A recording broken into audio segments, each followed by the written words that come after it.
राम राम दोस्तों, स्वागत है आपका। चलिए आज दिन भर की सभी छोटी बड़ी खबरों को जान लेते हैं। तो देखिए, यूपी में अब बिजली महंगी होने वाली है, जिससे आम जनता की जेब पर सीधा असर पड़ेगा। नोएडा और ग्रेटर नोएडा के करीब 2.5 लाख लोगों को जो पिछले 4 साल से बिजली बिल पर 10% की छूट मिल रही थी, वो अब सीधे खत्म हो सकती है। हालांकि इस नियम का कड़ा विरोध भी शुरू हो चुका है, लेकिन खबर यह है कि पूरे प्रदेश में जल्द ही नई बिजली बिल के रेट लागू किए जा सकते हैं। वैसे अब होटल और ढाबों पर खाना खाने वालों के लिए भी बड़ी खबर आई। देखिए, FSSAI ने साफ कह दिया है कि अब किचन में जंग लगे चाकू का प्रयोग बिल्कुल मना है। अगर किसी ने फिर भी नियमों का उल्लंघन किया तो फूड सेफ्टी एक्ट के तहत कड़ी से कड़ी कार्रवाई की जाएगी। इधर दिल्ली में प्रदूषण की वजह से पार्किंग चार्ज दोगुने होने जा रहे हैं, जो नवंबर से फरवरी तक लागू रहेंगे। तो दिल्ली में अब पुलिस सड़कों पर ज़्यादा तैनात रहेगी, LG ने जारी किया निर्देश। और बिहार में नीट अभ्यर्थियों को लेकर 21 जून यानी आज चलेंगी 6 स्पेशल EOU की एडवाइजरी जारी। दूसरी तरफ यूपी में योगी सरकार ने कमाल कर दिया है, जहां पूर्वांचल की 50,000 ग्रामीण महिलाएं अब मोबाइल ऐप से अपना डेयरी बिजनेस चला रही हैं।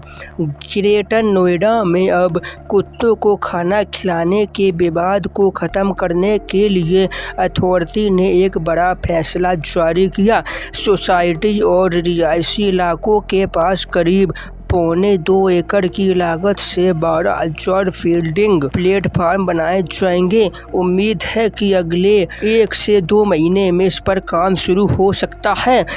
तो IPL अगले साल 2027 में 10 मार्च से 15 मई के बीच कराया जा सकता है।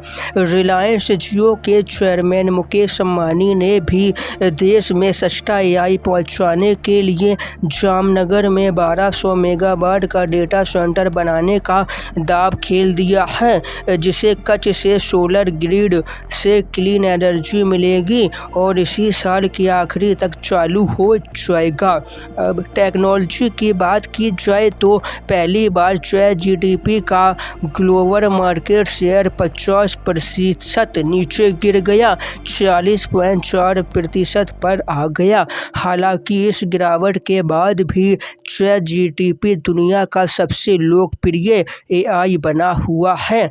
RSS को लेकर RSS प्रमुख मोहन भागवत ने कहा कि RSS दुनिया का सबसे बड़ा स्वयंसेवी संगठन है, लेकिन इसे बाहर से सबसे ज़्यादा गलत समझा जाता है क्योंकि लोगों को यह दूर अलग दिखाई देता है। वहीं अब देश में गाड़ियां 100% शुद्ध इथेनॉल से चलेंगी, क्योंकि सरकार ने इसे ईंधन के रूप में स्वीकृति दे दी है। इथेनॉल एक तरह का अल्कोहल आधारित ईंधन है, जो प्रमुख रूप से गन्ने के रस या मक्के से बनता है। इसकी सबसे अच्छी बात यह है कि इससे प्रदूषण बहुत कम हो जाता है और पूरी तरह से यह स्वदेशी भी है। इस फैसले के बाद कंपनियां अगले 6 हफ्ते में अपनी इथेनॉल वाली गाड़ियां लॉन्च करेंगी, ताकि प्रदूषण के साथ साथ आम जनता का पेट्रोल का भारी खर्च भी कम किया जा सके। सोने चांदी की बात की जाए तो देखिए, इस हफ्ते सोने चांदी में गिरावट देखने को मिली। चांदी की कीमत 10,609 रुपये कम हो गई है और अब 1 किलो चांदी 2,32,000 पर चल रही है। हालांकि सोना भी 2,830 रुपये सस्ता हुआ और अब वर्तमान में 10 ग्राम सोने की कीमत 1,44,970 रुपये पर चल रही है। आगे राहुल गांधी बोले, मैं फिर कह रहा हूँ, अगले 1 साल में मोदी देश के प्रधानमंत्री नहीं रहेंगे। मैं उनकी असलियत जान चुका हूँ, इसीलिए वो मुझसे नजरें नहीं मिला पाते हैं। तो 3 जुलाई से बाबा बर्फानी की अमरनाथ यात्रा शुरू होने जा रही है। यात्रियों की सुरक्षा के लिए इस बार पुलिस और फौज का कड़ा पहरा रहेगा। इसके लिए 3 घेरे वाली खास सुरक्षा व्यवस्था की जाएगी, जहाँ एक के बाद एक 3 टीमें तैनात रहेंगी। किसी भी आने वाली मुसीबत से निपटने के लिए दोनों रास्तों पर सुरक्षा का नकली अभ्यास यानी रिहर्सल भी किया जा रहा है। अगली बड़ी खबर, पश्चिम बंगाल में ममता बनर्जी को लगा बड़ा झटका। बंगाल पुलिस ने टीएमसी के 3 बैंक अकाउंट फ्रीज कर दिए हैं, जिसमें 440 करोड़ रुपए जमा थे। इसी बीच दिल्ली से एक बेहतरीन शुरुआत हुई, जहां राजधानी को पहला पूर्व महिला पुलिस थाना मिल गया।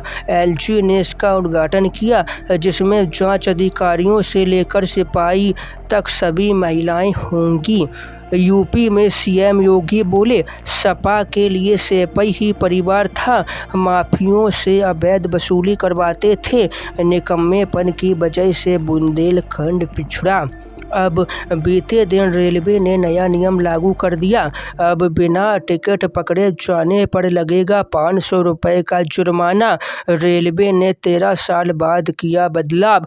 पहले रेल में बिना टिकट यात्रा करने पर 250 रुपये लगता था, जिसे अब बीते दिन सीधे डबल करके यानी 500 कर दिया है बिना टिकट के पकड़े जाने पर।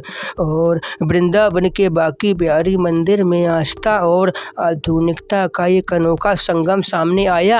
अब आप वृंदावन में दान के लिए ऑनलाइन यानी digital QR code, Paytm, phone पे, इन सभी से भी दान कर सकते हैं, क्योंकि मंदिरों की गोलकों में क्यूआर कोड लगा दिए जाएंगे, है ना। तो बस इसी के साथ आज की सभी खबरों को यहीं समाप्त करते हैं। वीडियो पसंद आई हो तो लाइक, चैनल को सब्सक्राइब कर देना। हम आपसे कल फिर मिलेंगे।